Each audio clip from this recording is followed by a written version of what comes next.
Власти Якутска борются с коронавирусом. В целях профилактики распространения COVID-19 в столице республики продолжается процесс дезинфекции. Идет ежедневная обработка общественных городских пространств. Какие объекты дезинфицируют в первую очередь и насколько безопасен состав раствора в нашем следующем материале.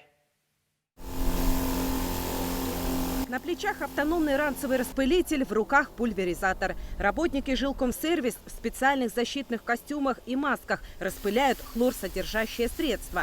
Сегодня по графику обработка детских игровых площадок. Обеззараживающее вещество уничтожает вирус и безопасен для человека. Такой же раствор используют при дезинфекции в медучреждениях.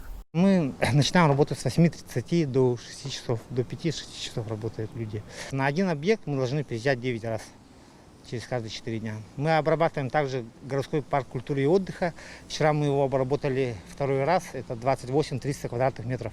Массовая санитарная обработка в Якутске проводится ежедневно. Ведь главная задача – профилактика распространения коронавируса. В целом, за время пандемии в столице сотрудниками жилкомсервис обработано более 3000 объектов.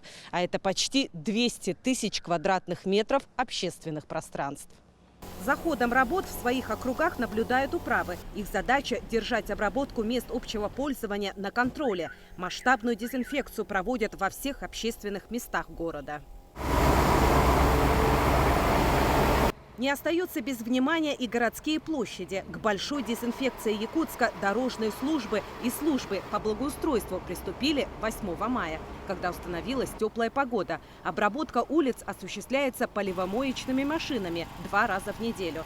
Сегодня бригада Якутдорстрой работают в ночь. Надо успеть провести дезинфекцию 13 центральных улиц и 6 основных площадей Якутска. На днях власти столицы закупили новую технику для обеззараживания территории города.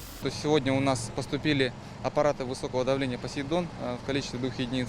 Данные аппараты, они высокопроизводительные и очень экономичные. Да? Они будут использоваться при дезинфекции тротуаров основных улиц города Якутска. Обработка общественных пространств в столице республики будет планово продолжаться до полного снятия режима повышенной готовности и самоизоляции. Людмила Басыгысова, Павел Пшенников, Вести, Якутск.